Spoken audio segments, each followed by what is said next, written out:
If anybody have ever thought of doing a mind map of how to do a video production, here is one. I think it's a bit light on the editing side, because there's obviously quite a bit of sound work which goes in with certainly TV productions these days. For instance, if you look at any of the soaps, if you're in the pub and talking, everybody looks as if they're talking in the background, but they're not. There's just the actors talking. It's absolute silence, and you add the background music and the general hubbub in afterwards, so that you don't get funny breaks when you cut it. I'm not suggesting any of you have to do all this to make a video for ATV, but that's where obviously the planning comes in. So I'm not frightening you off yet, am I, Colin? Hair and makeup, Colin. Hair and makeup, yeah. Well, that's going to cause amateurs a problem, isn't it? And the real question is, do we need to be technical all the time? Well, the answer's actually no. Here's some examples of things that you could video. And slow-moving objects, like things under steam, make very, very good video fodder, because you don't have to wave the camera about. It's all, you can let the action go past the lens. You can actually stand it on a tripod. And if you can't get a tripod out there with you, take a monopod. It's very easy just to plop it on the ground, and it just stops the wobble on the camera.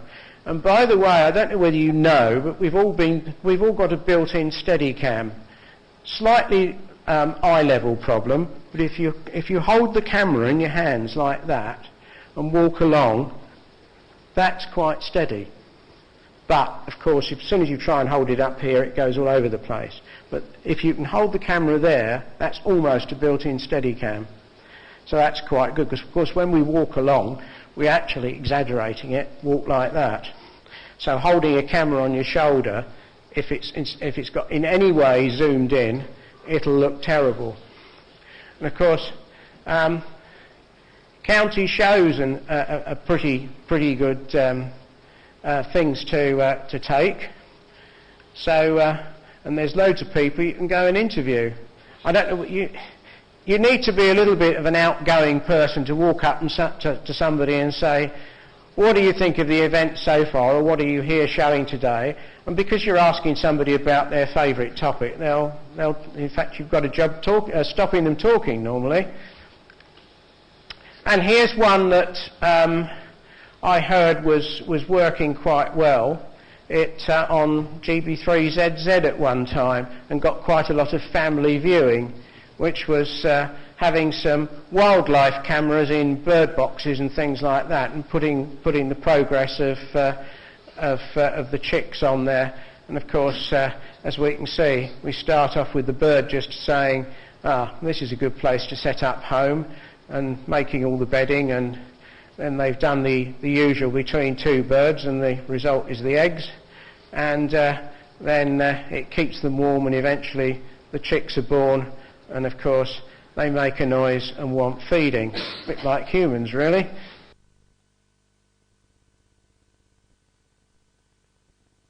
Go along to those. Well, why not actually interrupt the stall holder and get them to say something on camera what they're selling, and then perhaps interview some of the customers on the stand and ask them what they've come there looking for, as long as it's under 50p. Then of course we could start going to hilltop radio rallies, and we could look at the proper way of putting up antennas. And of course there's always a chance of catching something that has gone a bit wrong. Those there, oh, I didn't realise it was going to step through, it was just copied off the web page.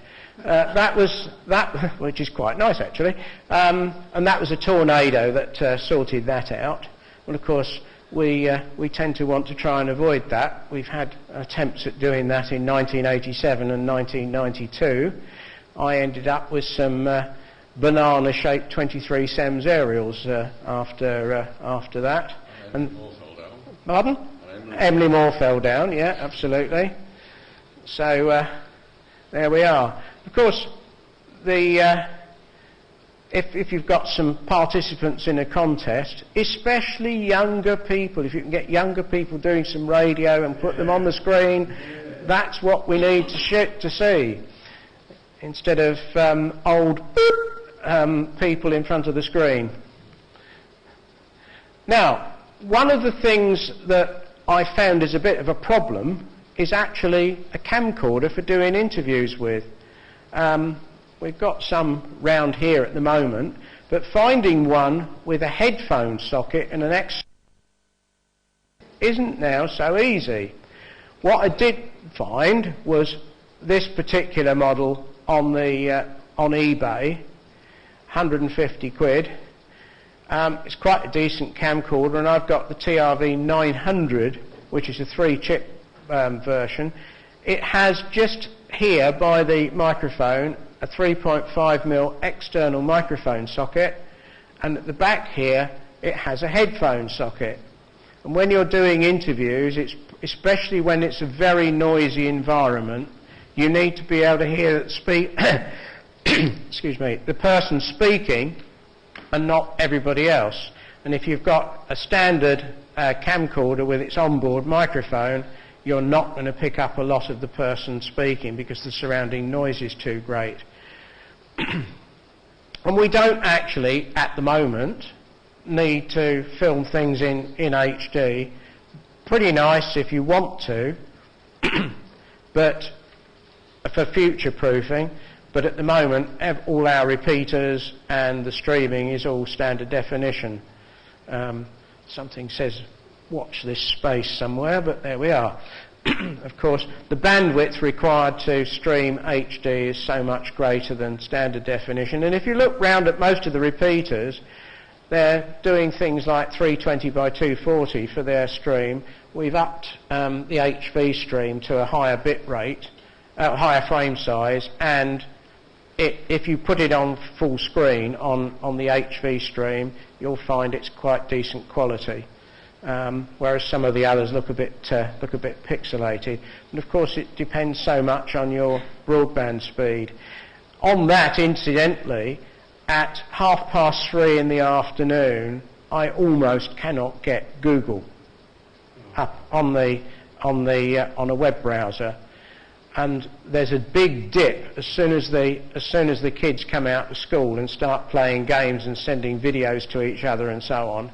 And then the next big dip is if I've been out for a meeting in the evening, the next big dip's about 10:30, just when I want to use BBC iPlayer. So, where rural broadband is not very clever, but we have a chink in the armour because we've actually got some infinity boxes appearing on the street now, so we will be getting it.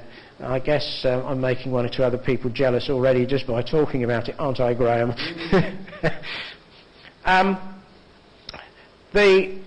Of course, the facilities on. Oh, and the other thing about the headphones, just as a note, you want to use closed headphones. They're ones which grip on your ears tightly. The spongy foam ones aren't really any good because you can't hear what the camera's hearing. You need to close off the surrounding noise. So all these are fairly expensive. Then, of course, there is a way round it. You can buy a cheap standard camcorder, but get an external audio recorder. And one thing Final Cut 10 does automatically is if you put your video clip down and your sound clip, it will automatically synchronise the audio, providing, of course, you've got the things left on. And both of these, £181 and £262, they're just quick prices off the web. You might be able to do better. they have external microphone inputs as well, so you can have that in your pocket and record at the same time. You have to remember to switch both of them into record though. But at least if you haven't remembered, you've got the sound on the original sound on the camera. I went down to an event and just a little video. It was actually recorded off the 23 SEMS transmission, so the quality isn't brilliant. And we also have, of course, the interesting problem in PowerPoint that when you try and put a video in, you have to use, to get it to play properly, you have to use the developer tools and call in Windows Media Player. And when you do, when you play it the first time, it will accept that the video is playing full screen. When you do it a second time, or play it again from having started your program up, it's forgotten that. It's a bug in PowerPoint. So we're going to get it in a window. Can I steal Mr. Mark? A bit more sound. Is there any reason why, with your transmissions, you shouldn't have loudspeakers if you so that everybody can hear? Yeah, no transmission. Sure. We can set it up for broadcast. We can't, as amateurs, we can't broadcast. You've got the license to, or the BBC or ITV or people that have got the license to broadcast. Because that's quite fascinating, because Marconi thought of the idea to communicate one-to-one, send messages, because you had a perfect system called Morse code down, carrier wave down, copper wires, down poles, around poles. They had telegraphs and they used to wave their arms at each other, and they used to wave flags and they shot off cannons. But he wanted to just send messages. It took an American, the Radio Corporation of America, RCA, to think of a Russian Jewish extraction, to come up with the idea, I don't know, people might be interested if I stand and talk, somebody might be interested in what I've got to say. So he started broadcasting, where you had one man like Sean standing there talking, and hundreds of thousands of people listening. Millions, I hope. Millions, yeah. Millions. Cut my ratings. So that was broadcasting, and it went in 3 steps. It was one-to-one communication, then it went broadcasting, but amateurs, we can talk to the world, but we can only talk one-to-one.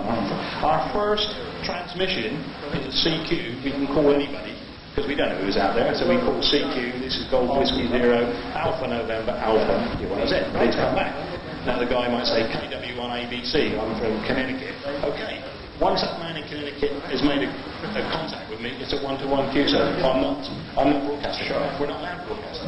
But to answer your question, we can put a speaker and you can hear what we're saying, because we're, like I'm talking to you and that gentleman's filming, but he can hear us. You know, and that's what it is. So I can talk one-to-one and the room can hear us. No problems. What contacts we made so far? This morning was nice and easy, a great pile-up in Australia, New Zealand.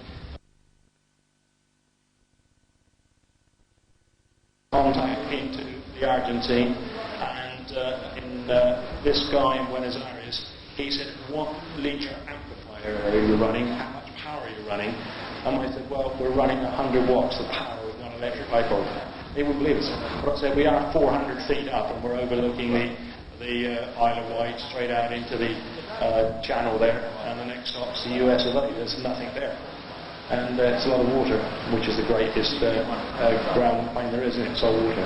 Right. Yeah. Well, I'm going to go off and listen to some of these speakers, see what next it's going to be. Nice to see you. Nice to see you.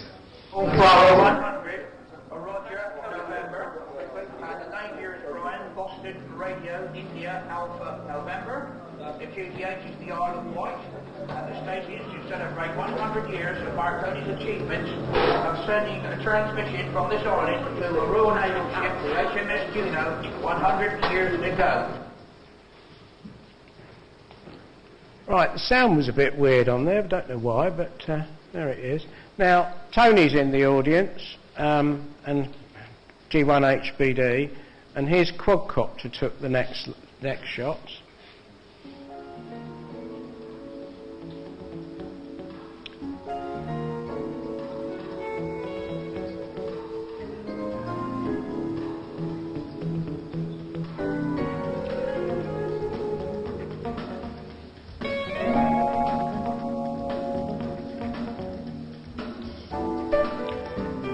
Different way of taking an amateur's aerial mast,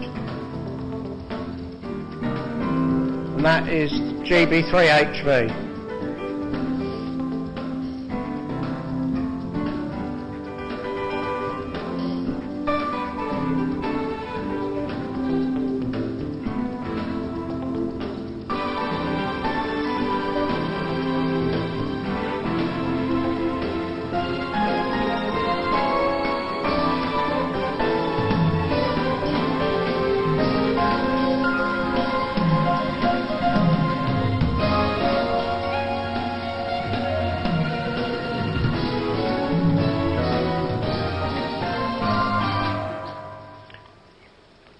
Not only has he got one quadcopter, but two. Five. One of the things he's aerial on the controller, so that with the 5.8 gigs, is it, or something? Downlink from the quadcopter, in the van you can direct the quadcopter, because its GoPro camera on there is virtually the point of view of the quadcopter. You do need a safety person outside just to check that you're not going to run into anything nasty, but other than that the quadcopter can see where it's going. His big problem at the moment is the controls on the remote controller are very coarse, and of course the next model up has some setting controls for the amount of movement on the joysticks, and as with most of these things, the starter pack has problems and the expensive one has solved most of those, so it's just an excuse to get you to spend some more money. You did some research on the web, didn't you, and found that you seem to be the only one doing it this way. I'm the only one doing it from a van. Yeah. Where you've got first view. I've got 3 screens in the van, and you can see panoramic, and you can adjust it. And as we did that little promotional video for you, the director's saying they're a little higher, little left, little right, lower, and yeah. Sorry for my voice, I've got to come. Right. Okay. Yeah. So Tony's just said that in his van you've got the screens there, and you can direct the quadcopter to go where you want. Then, of course, another little activity is sending 77's digital ATV from Captain Bill's boat, and we've got a little bit of an example of some of the interference which completely wiped out the digital signal in the middle of it. So here's a short clip of that, and we've got the spectrum analyzer on the bottom.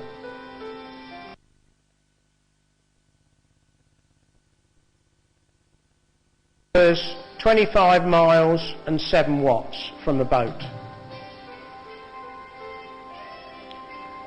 There's G4 BID.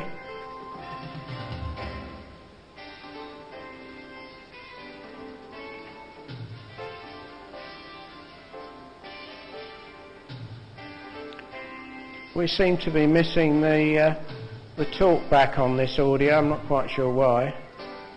Hasn't exported it for some reason.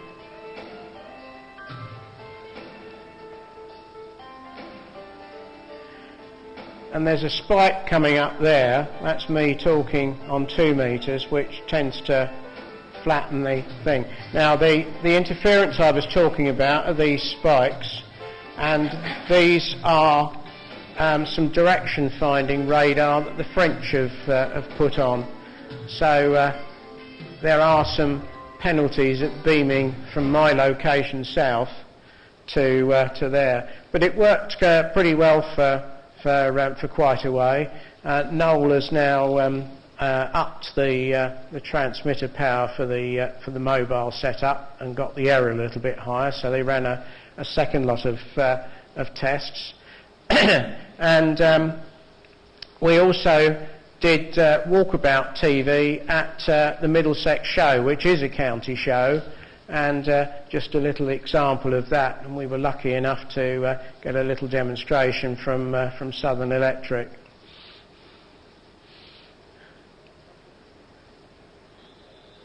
Yes, there's something weird going on with the sound here. Like it's not coming through on both channels, but...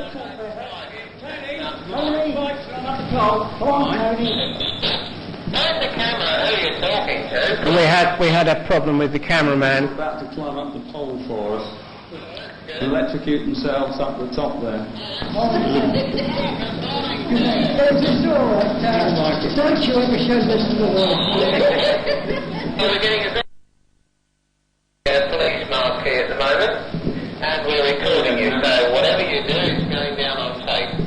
What this guy now is going to be climbing on spurs. We don't use ladders. And it's just a steady rhythm as he goes up, driving the spikes in as he goes, and they're about a quarter of an inch. You have to convert that into centimetres yourself. So if you want to fix your aerials, there you go. Hang on to the wires to get himself strapped up. No, it's a dead line, it's a construction line, otherwise it would have been a live line, we'd have had to apply safety arms. So there we go. They're the straps from the cables to ground, I assume. That's right. Now he can go ahead now and carry out the work, whatever work he wants. Can they be changed, guys? They can do, yes. We were hoping to have our live line team here today doing a demonstration, but they were otherwise called on a proper operational job. Yes, we can do work up to and including 400,000 volts. Those insulators up there are, as you can see, are moving around. They're the new design, the anti-vandal. The previous porcelain type kids break very easily. 60% of the faults that occur on overheads are caused by either vandals or third-party damage. It's very rare that it'll fault on a... What about these people that come along with diggers and just keep digging? When it goes bang, they go, oh dear. That's right, and then the Southern Board get the blame for it. And we do now charge them not only for the cable repair, but the other repairs for the switchgear that protect them. Well, that'll teach them not to do it. That's right, and the insurance companies also now are taking our side and charging greatly. Not enough, I feel, isn't it? Yeah, right. Yeah, thank you very much indeed. Yes, thank you. Thank you. There we are. There's just a few examples of the things you could think of showing, and that last one was actually sending live ATV pictures from the helmet aerial, which is a tin hat with an Alford slot on the top, and the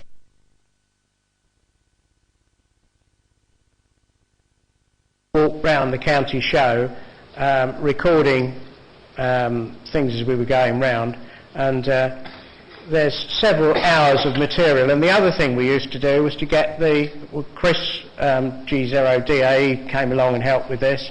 We had the weather graphics from ITV Weather, and we had a green screen there and had the public trying to do weather forecasting.